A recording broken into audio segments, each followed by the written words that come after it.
Many in the United States are saying that there are urgent reasons to begin focusing on the potential threat posed by China.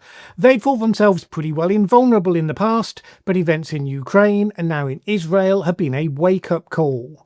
And a terrifying new Chinese weapon, considered a complete game-changer, is just about to be launched. So why, you might ask, is the Trump administration apparently pushing key Indo-Pacific allies like Japan into China's arms, exactly at the point when they can least afford it? Well, let's discuss. Having left the G7 meeting early, Trump will soon be back in a room with the leaders of countries formerly known as allies of the United States for the coming NATO summit. During the Joe Biden era, there was work being undertaken to reorientate NATO's focus, alongside America's own, onto the growing military threat of China and potential action in the South China Sea. Vladimir Putin invading Ukraine slightly distracted attention from that idea, but in the 2024 summit communiqué, the Indo-Pacific was still referenced as an important focus for the organisation. But, in any case, in the Trump era, the last thing he apparently wants is those dreary Europeans clogging up the space. So it is reported that for this NATO summit, the current draft to be released next week does not mention the region. Stick to your own area is the message. Instead, the US will need to focus on regional partners. And yet, the Trump administration is continuing its tradition to date of acting as though it really doesn't need anybody in the entire world. There is no ally whose support is considered so useful that they can't go out of their way to alienate them. Case in point, yesterday Japan announced that it was scrapping the annual security meeting with the United States, apparently due to an angry response to the US pressing it to spend yet more money on defence. The US had already asked Japan to boost defence spending to 3%, but then suddenly, as seems to be the pattern, the administration just turned on a dime and demanded that be raised to 3.5%, as though that would be the easiest thing in the world to do overnight. US Secretary of State Marco Rubio and Defence Secretary Pete Hegseth had been due to meet their counterparts from Japan on July the 1st. No longer. Christopher Johnston of the Asia Group told the Financial Times that normally these annual summits with the US are seen as high priority because they highlight the US-Japan alliance in the face of growing Chinese strength. So it says a lot, he said, that they have put them off. He said Tokyo appeared to have concluded that the political risk of going ahead outweighed the potential gain. He added that it showed significant unease in Tokyo about the outlook for the bilateral relationship. Indeed, it was only a couple of weeks earlier that the former deputy head of national security, Nobukatsu Kanshara, was telling the New York Times that the country's build-up of forces was largely there to reassure the US. To show China, sure, but to reassure the US. We want to be sure the US has our backs, and enhancing our conventional military capabilities is the way to do that. We want to show President Trump that we are a valuable and essential ally. Well, that was 2 weeks ago. Now they seem to be rapidly coming to the conclusion that all of that is pearls before swine. So why is the US behaving like this? Because it thinks it can. One defence official told the FT the US is now playing hardball with allies in the Asia-Pacific. There are already signs that this wasn't going down well. When Elbridge Colby, in his confirmation hearing for his post as number 3 in the Pentagon, called on Japan to increase its defence spending, Prime Minister Shigeru Ishiba said that Japan would decide its own budget. Thank you very much. Zach Cooper of the American Enterprise Institute said this: the Trump administration's inconsistent and unrealistic message on its expectations for Allied defence spending levels in Asia risks backfiring and undermining those officials and experts who are most supportive of the United States in some key foreign capitals. The fact that such people still exist might be the most surprising revelation in that comment. This comes on top, of course, of a tension over trade talks, sparked by Trump's unilateral imposition of tariffs on Japan, and not to mention the rest of the world.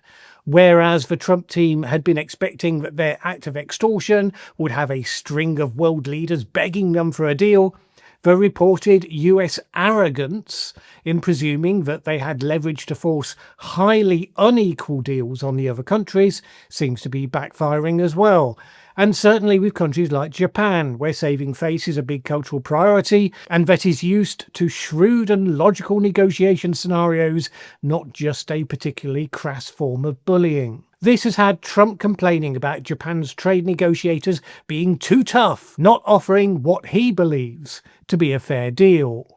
Bearing in mind, this is something of a distortion of what you would previously consider a fair deal, because it's based on Trump's distinctive and non-factual premise that having a trade deficit with a country somehow means that country is ripping you off. In the real world, Japan, like much of the rest of the world, is trying to work through what it needs to do to protect itself from the United States, both in terms of its sudden unreliability as a security partner, plus its tariffs. In theory, all of Japan's output will be hit by a 24% so-called reciprocal tariff from July the 9th, assuming that Trump actually does something on that date other than simply extend the deadline backwards. Last week, Tokyo approved a $6.3 billion spending package to support businesses that will be impacted by Trump's tariffs, brought in, on the whims of a single man.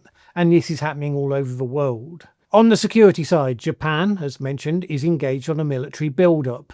But underpinning the current activity, according to Satoru Mori of Keio University in Tokyo, is the fear that unpredictable and self-referential deal-maker Trump could undercut them without a second's notice.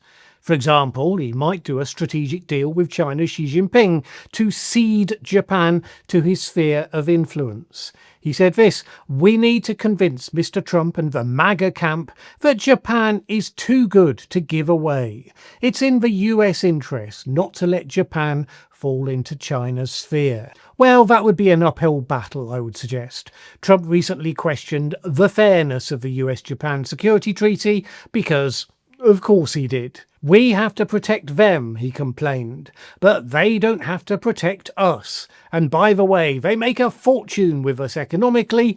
Who makes these deals?" One question: have you got a big airplane with lots of gold stuff on it that you could give Trump? Japan is working out its alternative options because while it has been caught out by the phenomenon of Trump, it isn't stupid. It has a fighter plane developed recently with Britain and Italy and has strengthened defence relations with Australia, who may also be looking for more serious partners still if the US cancels the AUKUS project that was supposed to give them nuclear-powered submarines. Tokyo sent a warship to the Philippines last month to join a multinational military exercise for the first time. This is no longer just stepping up in order to impress Trump. It is stepping up because Trump has become part of the problem. However, Japan won't force that realization into the public sphere until it feels like it has no choice. So for now, we pretend, at least no more than it already has done by cancelling the summit. This is really the time you would have expected the US to seek all the help it could get in the face of China. For example, it's reported that US defence officials have had a shock awakening that has made them realise they are a great deal more exposed than they had previously thought. Two things from observing war in action. One, the way Ukraine transported drones over time to locations within Russia where they could suddenly release them as a strike against Putin's air bases. America realised that its bases on home territory were incredibly vulnerable to that approach because it had never crossed their mind as a possibility. And then secondly, and most recently, the Israeli strike against Iran, and particularly the way that it quickly became known that Israel's security services had been infiltrating Iran for years and had created a number of undercover locations where drones had been stockpiled, waiting for the time when they could strike. As Gabriel Nerona, president of Polaris National Security, told Fox News, after Ukraine and Israel's success with deep penetration drone strikes, the concern was clear. America's enemies are studying that playbook, possibly preparing to use it on US soil. And one red flag: China has been busy buying up land, some of which is near US military bases, for years. Then there's that new weapon I mentioned at the start, the Zhutia SS UAV. It's an enormous unmanned aerial drone carrier. It flies high at 50,000 feet, and its payload of more than 100 attack drones, which are designed to strike simultaneously using a swarm pattern called a hive attack, led some to claim that it would rewrite the rules of war, because that swarm could overwhelm enemy defences, locate targets, carry out precision strikes. One retired general told AS.com this is a tool that could incapacitate a country within minutes. 10 of these planes could disperse 1,000 autonomous drones towards power grids, energy infrastructure, or even gas stations. Most countries in the world wouldn't be able to withstand that kind of scenario.